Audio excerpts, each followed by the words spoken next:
Olá pessoal, sejam todos muito bem-vindos à nossa aula de hoje. E hoje eu preparei aqui o estudo de uma das principais vias metabólicas do nosso corpo. Essa é a via metabólica que mais produz energia que nós conhecemos. E ela pode ser o fim do metabolismo de muitas biomoléculas. Nas últimas aulas nós vimos um pouco do metabolismo a partir da glicose, então seria o metabolismo de carboidratos. Mas mesmo a partir de lipídios ou até de aminoácidos, de proteínas, as vias de quebra, as vias de catabolismo dessas substâncias também podem convergir aqui para o mesmo lugar. E aí você acaba tendo um processamento em comum de todas essas outras substâncias. Certinho? Então, cada uma vai ter a sua via, mas elas acabam convergindo para um ponto em comum, que é o que a gente vai estudar aqui hoje. Beleza? Muito bem. Então vejam, já tínhamos visto nas últimas aulas um pouco sobre a glicólise, que nada mais era do que a quebra da glicose em 2-piruvatos. Lembrando que a glicose é uma molécula que tem 6 carbonos, certo? O piruvato é uma molécula que tem 3 carbonos. Então, gente, eu tinha uma glicose e agora eu tenho 2 piruvatos, ou seja, eu tinha uma glicose com 6 carbonos, eu fui lá e quebrei no meio, agora eu tenho 3, certo? Então a gente quebrou realmente a glicose ao meio. Essa é a ideia da via de glicólise. Nós vimos que durante a glicólise nós temos aqui a produção. Eu vou pôr só o produto, tá? Não vou pôr de onde veio não. Mas temos aqui a produção de 2 ATPs, Então o saldo de 2 ATPs.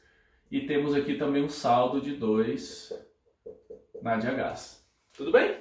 Então, temos o produto final da glicólise, o piruvato, 2 piruvatos. O que acontece, meninos?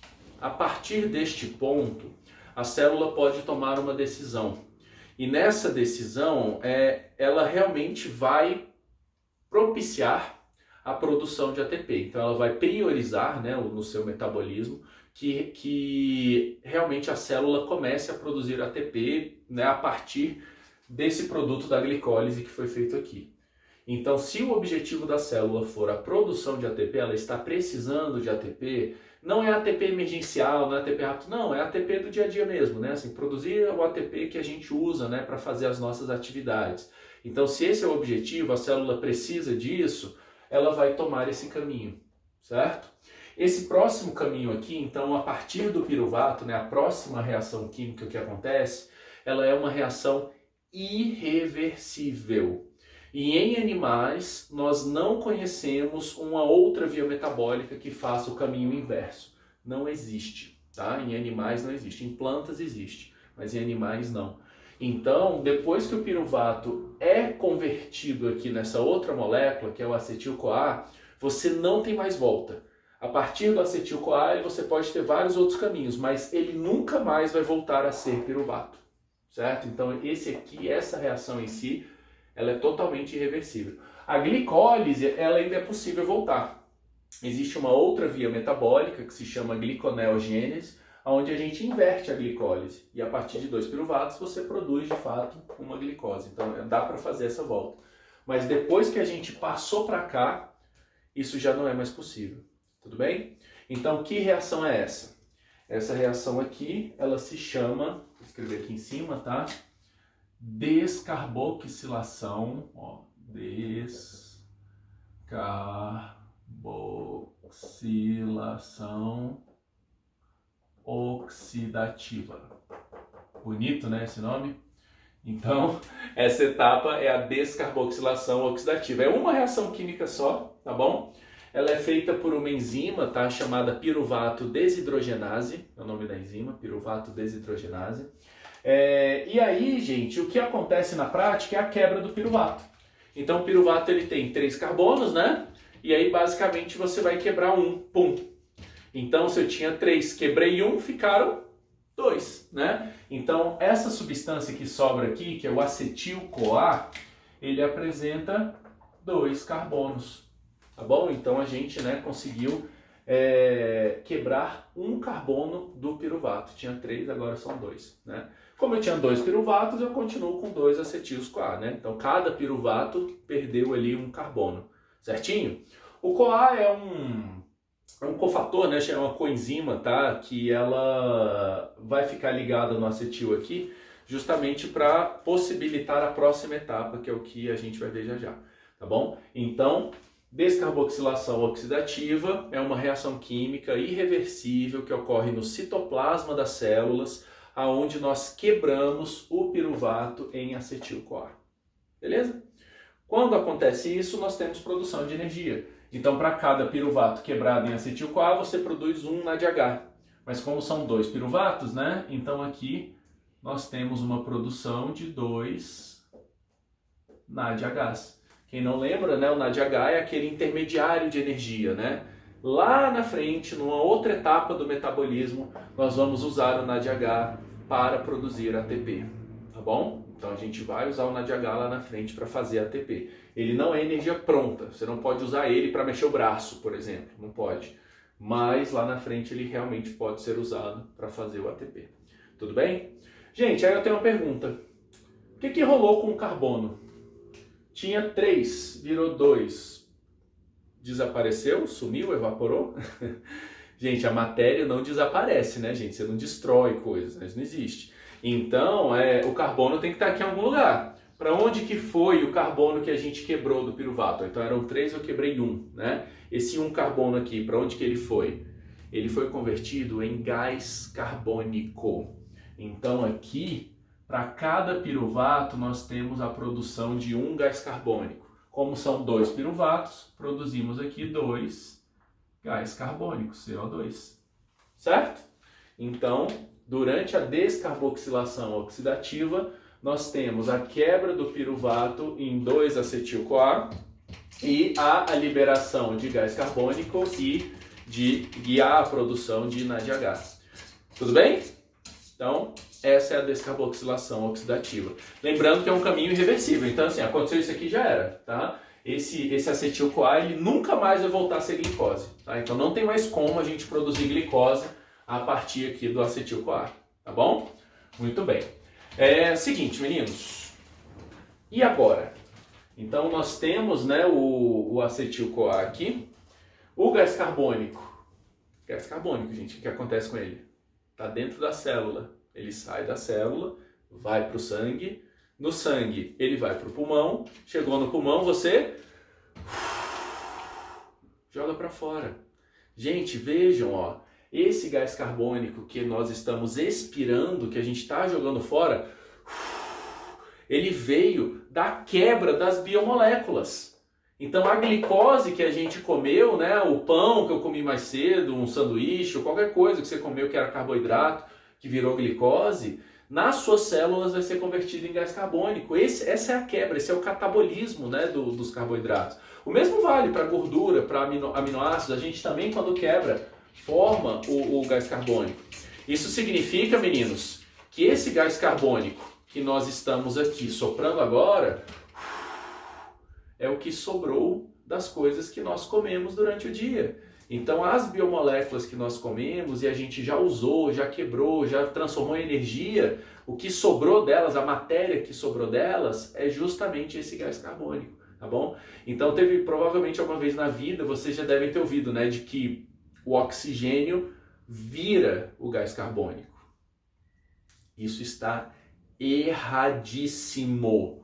Oxigênio não vira gás carbônico. Se alguém falou isso para vocês, a pessoa mentiu. Está errado. Então, oxigênio não vira gás carbônico. O oxigênio vai virar outra coisa e a gente vai conversar sobre ele numa outra aula. O gás carbônico, ele vem da quebra das biomoléculas. Então, o sanduíche que você comeu mais cedo, ele está aqui, ó. Isso é o que sobrou dele. Tá? Então, esse gás que eu estou liberando, o gás carbônico, é o que a gente, né, tem, o que sobrou realmente da quebra dessas substâncias, certinho? Então não se esqueçam disso, tá, gente? No pulmão, claro, a gente troca, né, oxigênio e gás carbônico, mas um não vira o outro, tá? Isso é erradíssimo, não vira. O gás carbônico vem da quebra de biomoléculas, beleza? Muito bem. Então, gente, gás carbônico sai, né? A gente expira. O NADH vai ser usado lá na frente, né, num outro processo que depois a gente vai conversar. Então sobrou o quê? O acetil-CoA. Então, para que serve o acetil-CoA? O acetil-CoA ele pode seguir muitos caminhos. Ele é uma das moléculas mais centrais no nosso metabolismo, tá, gente? Então, existem realmente muitas possibilidades. Mas quando a gente está falando de produção de energia, ele tem um caminho a seguir. E esse caminho acontece dentro da mitocôndria. Então, nós podemos dividir aqui, ó, por uma linha. E aqui nós estamos falando do citoplasma, né? Citossol. E aqui nós estamos falando da matriz mitocondrial. Beleza? Para aquela galera que não lembra bem da mitocôndria, a mitocôndria, gente, ela tem duas membranas. Ó. Ela é uma organela que lembra uma bactéria, né? Ela tem um formato assim, meio de bacilo. E aí ela tem uma membrana externa e uma membrana interna que ela é toda cheia de voltinhas, assim, né? A matriz mitocondrial é essa região que fica dentro da membrana interna. É como se fosse um citoplasma dentro da mitocôndria, tá bom? E é exatamente aí que o acetil-CoA vai entrar. Então, vou puxar aqui. Então, dentro da matriz mitocondrial, vou puxar para cá, tá? Só para a gente ter espaço. Então, dentro da matriz mitocondrial é onde nós teremos a atuação, o papel do acetil-CoA em uma das vias metabólicas mais importantes do nosso corpo. É a principal via catabólica do nosso corpo, certo? E aí, o que acontece aqui com o acetil-CoA dentro da matriz mitocondrial? Então, aqui dentro da matriz, meninos, nós temos uma molécula que apresenta 4 carbonos. Ela se chama oxalacetato, certo? Bonito, né? Oxalacetato. Então, o oxalacetato é uma substância que já está dentro da matriz mitocondrial, tá? É uma substância que tem 4 carbonos e ele veio do metabolismo de aminoácidos. Então a gente consegue transformar alguns aminoácidos em oxalacetato. Então ele veio daí, certo? E aí ele fica lá dentro da matriz.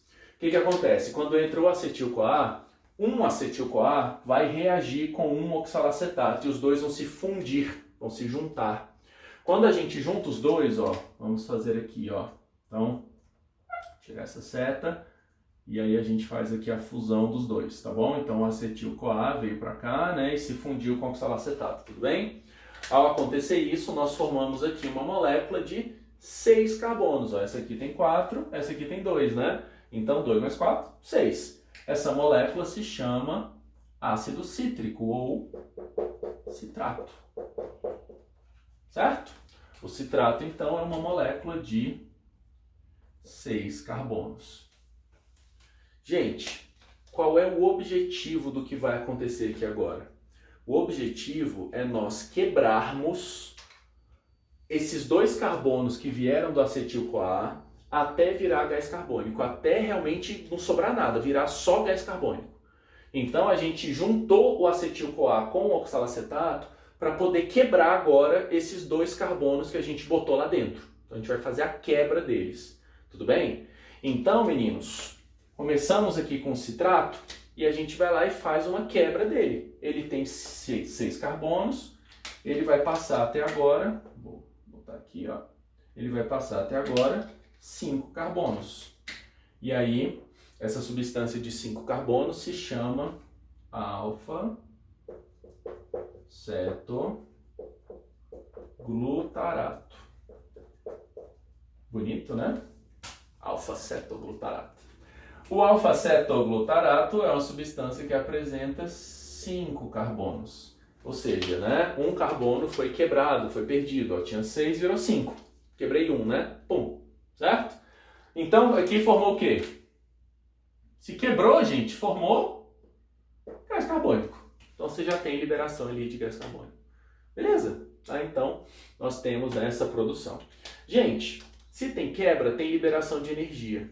E nesse caso aqui, a energia formada foi na forma de NADH. Então, há aqui a produção de NADH. Tudo bem? Então, lembrem-se disso. Ó, quando a gente quebra o citrato, não é de forma direta, tá, meninos? A gente vai ver isso aqui uma versão resumida, tá? São algumas reações. O citrato ele vira um outro intermediário, depois ele vira, né, o alfa-cetoglutarato, tá? A gente vai ver a versão resumida. Quando eu for gravar o módulo de aprofundamento, aí eu vou mostrar em detalhes essa via metabólica, mas, né, por enquanto a ideia é só que vocês tenham realmente essa noção geral do que acontece, tá? Muito bem. Então, produzir energia, NADH produziu o gás carbônico, porque teve uma quebra, né? Então, foi assim. Aí agora, ó, nós temos aqui, vamos lá de novo, a produção de mais uma quebra, né? Temos uma nova quebra. E aí nós produzimos uma substância de 4 carbonos. Essa substância, podemos falar aqui do succinato. Succinato. Novamente, não é uma reação só. São algumas reações, tá, que levam até aqui, né? E aí aqui o succinato tem 4 carbonos. Gente, 6, quebrou 1, ficou 5. Agora quebrou mais 1, ficou 4. Então aqui nós temos o quê? Liberação de CO2. Beleza? Nessa etapa em especial, como são várias reações aqui, tá, meninos? A gente tem um aproveitamento energético maior.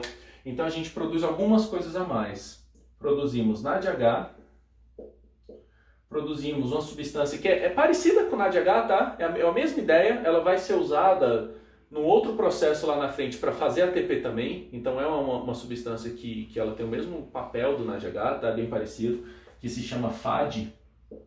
É FADH2, tá bom? É a mesma ideia, tá? Do NADH.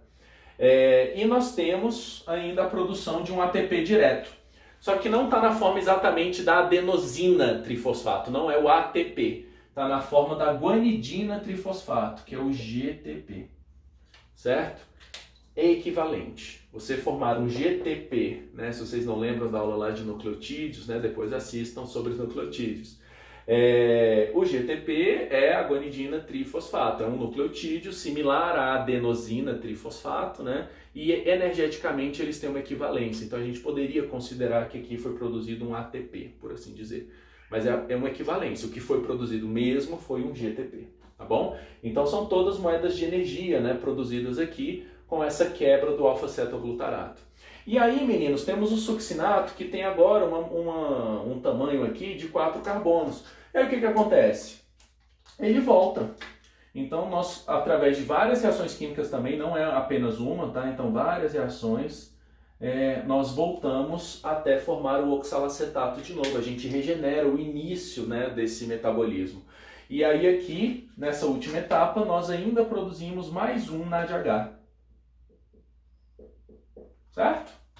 Então, fechamos aqui. Aí o que acontece? Pega outro acetil-CoA, reage com oxalacetato, forma citrato, quebra alfa-cetoglutarato, quebra succinato, volta, certo? E fica nessa. É um ciclo metabólico, né? Esse ciclo acontece dentro da matriz mitocondrial e que, se vocês, né, perceberem, ele é um ciclo de quebra. A gente está quebrando acetil-CoA. É isso. O objetivo é a quebra de acetil-CoA. E com isso nós produzimos energia, tá? Esse é o objetivo. E aí, esse ciclo ficou conhecido como o ciclo do ácido cítrico, que é o primeiro aqui, né, da reação, né? Ele também pode ser chamado do ciclo do ácido tricarboxílico. O ácido cítrico é um ácido tricarboxílico, outro nome possível, tá bom? Mas o nome que todo mundo conhece, que já ouviu falar e que provavelmente lembra, é ciclo de Krebs. Krebs foi o cara que descobriu esse ciclo. Esse e outros, tá? Ele teve várias contribuições bioquímicas, né? Então, gente, essa daqui é um resumo, tá? Uma ideia bem simplificada do ciclo de Krebs, para vocês entenderem qual é a lógica desse ciclo, tá bom? Como eu disse, num outro módulo lá, no aprofundamento, a gente pode entrar em detalhes e discutir cada uma das reações, mas aqui está bem resumidão mesmo, beleza? Então temos isso. O que aconteceu? Vamos lá, um resumo bem rápido. A glicose foi quebrada, quebrada, quebrada. No fim das contas, a glicose virou o quê? Vamos contar, ó, eu tenho 6 carbonos na glicose. 2 viraram gás carbônico aqui. 3 com esse daqui. 4 com esse daqui, né? Que o acetil-CoA entrou. Só que vocês têm que lembrar que eu tenho 2 acetil-CoA, então o ciclo roda 2 vezes, né? Então, no fim das contas, meninos, nós vamos ter o seguinte balanço, ó, pra gente fechar aqui a história. Então, como é que vai ficar esse balanço, né? A partir de uma glicose, o que eu produzi? Tá? Então, qual é o produto? Eu tenho 6 gás carbônicos, 2 aqui, e o ciclo roda 2 vezes, então mais 2. 2 mais 2 mais 2, 6. Então 6 gás carbônicos. O que acontece com eles? Você manda fora na expiração.